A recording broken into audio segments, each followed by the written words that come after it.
โดยสบายดีสบายดีสบายดีสาวโสดหน้าใหม่เราะทุกคน โดยสบายดีโดย นี่ก็อยู่ชื่อว่าไงแคบถนนหนทางเลยเนาะแม่นแต่ว่าเขาจะบ่ค่อยเที่ยวเนาะทางนี้เนาะแม่น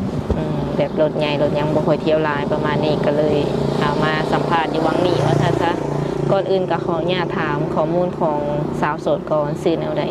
ชื่อแดงเด้ออายุจักปีตัวอายุ27ปีแล้วผ่านมากับแบบเคยสร้างครอบครัวอยู่บ่หรือว่ายังบ่เคยสร้างมาแล้วแล้วก็อย่าห่างแล้วเป็นแม่ห้างเนาะแม่นเป็นแม่ห้างโดยมีลูกติดนำบ่มีลูกคืออันชื่อว่าไงอย่าห่างแต่ว่ายังบ่ทันมีลูกมีเต้านำกันแม่นยาขาดก็เจือแล้วบ่ยาขาดกันแล้วจิกใบยาห่างเรียบร้อยแล้วบ่ได้แบบคือถามนี่ก็ถามเพื่อไว้ว่าย่านแบบคนใหม่สิเข้ามาย่านเพิ่นมาหึกมาห่วงเนาะโดยแต่ว่ารับประกันโดยโสด100%โสด100%เลยโดยคือแบบว่าถึงเล็กหน่อยได้บ่แบบอยากถามว่าเลิกกันย้อนหยังจังซี่นะได้เพราะว่าเลิกกันก็ย้อนความบ่เข้าใจนี่แหละผิดกันมาหยอกมาแยกแล้วก็แบบอยู่นำกันแล้วมันบ่มีความสุขนะแล้วก็เลยแยกย้ายกันคือบ่ได้มีไผเลิกกับไผก่อนบ่มีแต่2คนเฮาเว้าเข้าใจกันเลยก็ต่างไผต่างไปแล้วก็ไปจิกใบยาห่างต่างคนต่างแบบเว้าเข้าใจกันแม่นก็พอใจทั้ง2ฝ่ายแม่น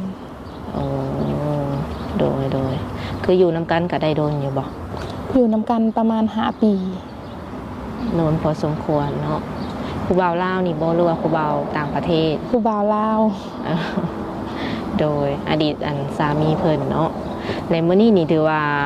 อยากออกมาแบบเริ่มต้นชีวิตใหม่บ่หรือว่าหาคนคุยแก้เหงา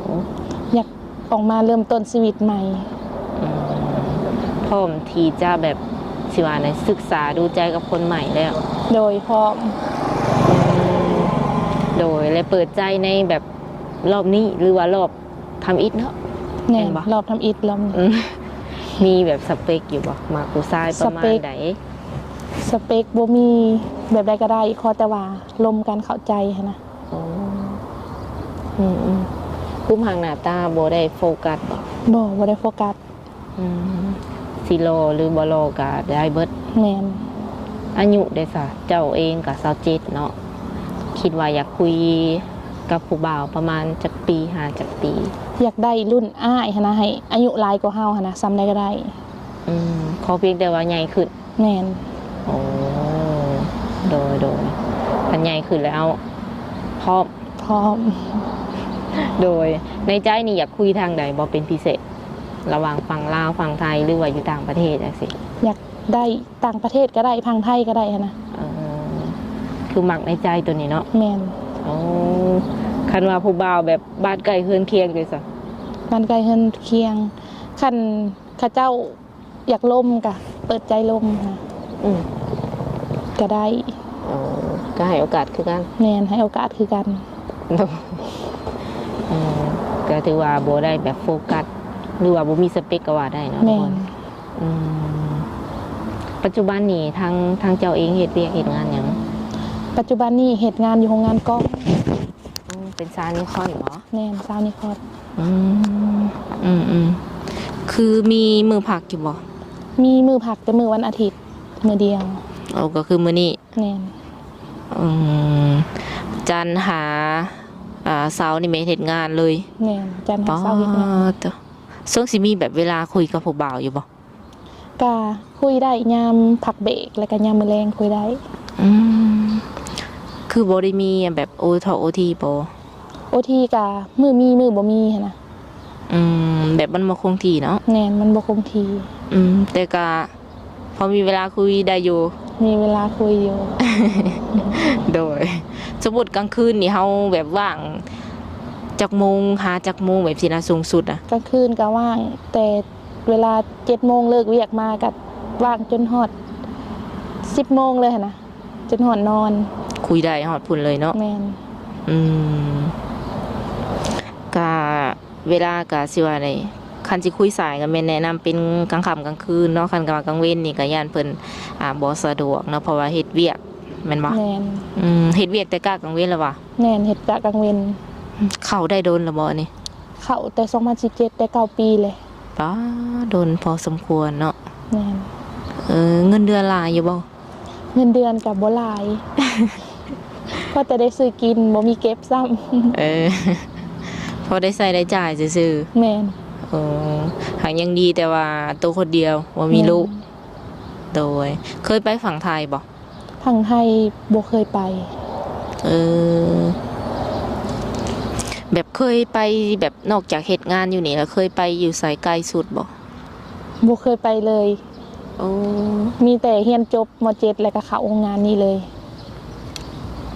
เอาง่ายๆก็คือแบบว่าบ่ได้ค่อยออกไปหลิงข้างนอกเนาะ แม่น ยังบ่มีประสบการณ์แบบว่าเกี่ยวกับภายนอกร้านปานใด แม่น ใหญ่มาเรียนจบมาแล้วก็เป็นเขาเฮ็ดงานเลย แม่น อยากไปอยู่บ่ในใจจ้ะ อยากไปอยู่แหละ ไปหลินไปยังแบบฟังตอกฟังไทยเนี่ยอยากไปอยู่ แม่นอยากไป คือเฮาออกมาเปิดใจนี่แบบสิว่าไดเฮาเฮ็ดแนวใดแบบหมู่ครูแนะนำบ่หรือว่าเฮาติดตามทาง YouTube เห็นหมู่คู่แนะนำมาแล้วก็เห็นใน YouTube แน่นะ ใส่เวลาแบบตัดสินใจโดนบ่จังกล้าออกมาแบบเปิดใจสู่แบบโลกกว้างจังซี่นะ ประมาณ 3-4 เดือนนี่แหละ โอ้โดนเลยเนาะ โดนเติบ เป็นอะไรตอนแรกๆอายบ่ อาย คืออายซื่อๆที่บ่ได้แบบย่านอีหยังติ อายซื่อๆบ่ได้ญาติหยัง แต่ว่าตอนนี้นี่อันควบความกล้าได้แล้วบ่ เงินกล้าแล้ว บ่อายแล้วตอนนี้เนาะ บ่อายแล้ว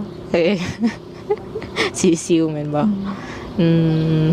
โดยบางคนที่สิเข้ามาคุยนี่อยากได้คนที่ว่ามีอาชีพการงานเฮ็ดเท่านั้นบ่หรือว่าสาวไห้สาวนาพ่อค้าสาวขายนี่ก็มักคือกัน ได้เมิด โอ้ลักๆนี่มักนิสัยประมาณใดแบบเจ้าลองเว่าให้ FC ฟังแหน่ นิสัยบ่ แม่นิสัยผู้ชายที่ว่าเฮามักจังซี่นะ เอาใจ นะเพราะว่าเคยเอาผัวมานะผู้ชายแบบบ่เคยเอาใจเลยนะแต่ก็เลยแบบว่าจักว่าได้ขาดความหักบ่ อยากมีโมเมนต์แบบว่าเจอคนที่ว่าเอาใจแน่ แม่น บ่เคยได้รับแบบว่าสิว่านี่ความหักจากกระเจ้าเลยบ่ วันสำคัญอีสังกับบ่มีของขวัญให้ โอ้บ่ว่าบ่ บ่มีเลย ความจริงบ่ ความจริงอันนี้ค่ะ เฮ็ดอะไรซะได้แต่น้อยใจ ได้แต่น้อยใจ บ่ได้บอกเขาบอกว่าเฮาก็อยากมีโมเมนต์หวาน ก็บอกแต่เขาเจ้าก็บ่เฮ็ดให้หันนะ ๆ เขาเซยซา คือเก่าแม่นบ่ คือเก่า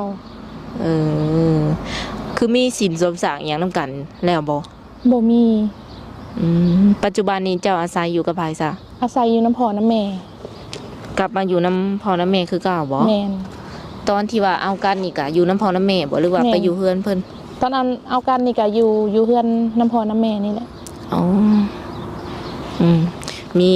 อ้ายน้องจักคน มีอ้ายหนึ่งน้องหนึ่งรวมกัน3คนทั้งข่อยเอง น้องยิงบ่หรือว่าน้อง ผู้ สาย ชาย โอ้ผู้หญิงผู้เดียว แม่นผู้หญิง ก็คือเจ้า แม่น เจ้าว่าเพิ่นบ่ให้ออกเฮือนบ่คณะผัวนี่ เอาผัวบ่อันออกได้ คันมีอันสิว่าในเนื้อคู่เนาะหรือว่าเจอคนที่ว่าเพิ่นฮักแท้อาจจะแบบว่าออกเฮือนไปอยู่นำเพิ่นได้ ออกได้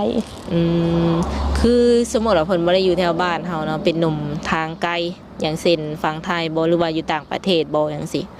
ก็ไปอยู่ได้บ่ ไปอยู่ได้ พร้อมติ พร้อม เพิ่นเข้ามาปุ๊บเพิ่นเห็นเฮาปั๊บจังซี่นะเพิ่นอยากได้แบบเป็นลูกเป็นเมียอยากมาแต่งมาขอเลยนี่ ได้ เลย ได้เลย เอาเว้าแท้ แท้พร้อมเปิดใจเลย แบบว่าต้องใช้เวลาโดนบอก บ่ต้องใช้เวลาโดน มามือใดก็เอามือนั่นบ่ว่าอีหลีได้ แม่นมามื้อใดก็เอามื้อนั้น หุ่นนะใจเด้ โส นี่ ดเกินร้อยนะ โดยถึงว่าเพิ่นสิ ก็มีได้มีฮอดรุ่น70กว่าก็มีแต่ว่าเพิ่นยังแข็งแรงเนาะเพราะว่าเพิ่นอยู่ทางต่างประเทศก็คือว่าอะไรเพิ่นก็สิแข็งแรงกว่าอยู่ทางแถวใกล้ๆเฮาแน่เนาะเพราะว่าทางพุ่นเพิ่นก็อาจจะบ่ค่อยได้เฮ็ดไร่ไสนาคือเฮาสุขภาพร่างกายเพิ่นก็อาจจะยังดีกว่าว่าซั่นซะรับได้บ่คันซำนั้นรับได้ใจเนาะแบบว่าเอาเลยเพิ่นว่า แม่น โดยก็คือแบบมีสองทางติดต่อให้เพิ่นอยู่บ่สมมุติเพิ่นอยากคุยนำเฮานี่นะมีมีหยังแน่แจกเพิ่น LINE Facebook แจกทั้งสองบ่แม่นเบอร์โทรนี่ก็มีเบอร์โทรก็มีเล่นแอปเด่นอีหยังได้ปกติบ่แม่นเล่นแอปได้ปกติ LINE นี่ตั้งเรียบร้อยบ่ตอนนี้ตั้งเรียบร้อยแล้วโอเคเนาะมีแต่ว่าคันคนใดที่แบบว่าอยากจริงจังอยากสร้างครอบครัวก็เพิ่นก็แม่นทักแชทมาได้เนาะทุกคนคือขออนุญาตถามแบบเคยมีแบบโมเมนต์แบบว่าสิว่าไดโตน้อยบ่โตน้อยโตพร้อมแบบจอยจังซี่นะแม่เคยมีเคยจอยอยู่เดี๋ยวนี้น้ำหนักขึ้นเฮ็ดเวียกหลายบ่นั่นใดเฮ็ดเวียกหลายแน่แล้วก็เมื่อยแล้วก็กินหลายแน่แม่นตอนนี้นี่อยู่ที่เท่าใดน้ำหนัก90ตอนนี้ล่วงสูงได้ซะแบบล่วงสูง158ปอตัวเกือบแบบว่าสิว่าไดเกือบ170เนาะแม่นคืออยากแบบสิว่าไดสมมุติว่ามีแฟนและแฟนอยากให้แบบสิว่าไดรักษาสุขภาพอย่างเช่น90นี่ลดลงอีกจังซี่นี่เฮาพร้อมอยู่บ่พร้อมที่จะเข้าฟิตเนสหยังลดอยู่โอ้เพราะว่าตอนนี้ก็กำลังควบคุมอาหารตัวเองอยู่นะกำลังลดหากมันต้องลงได้เนาะคันว่าอยากลงนี่เพราะว่าเพิ่นเคยแบบจ่ออยู่แม่น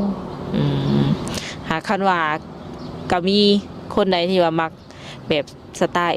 เพิ่นนี่ก็คือแบบโอเคเลยบ่ลดก็ได้เนาะแม่นก็พร้อมทั้งสองแบบปรับเปลี่ยนหากันแม่นบ่พร้อมปรับเปลี่ยนเพิ่นมักแบบใดก็ได้เนาะหากทั้งเจ้านี่บ่ได้ติคนที่สิเข้ามาบ่ติพร้อมเปิดใจแม่นคือสิว่าในเปิดใจแบบร้อยเลยแม่นล่ะวะแม่นพ่อแม่เฮาเพิ่นโอเคบ่ที่ว่าเฮาแบบออกมาเปิดใจหาคู่ชีวิตอีกครั้งไงนะโอเคเพิ่นบ่ได้ว่าแนวใดบ่เราบ่ได้ว่าแนวใดคือเพิ่นก็บ่ได้บ่งว่าเอาต้องคบคนประมาณนั้นประมาณนี้เด้อลูกจังซั่นจังซี่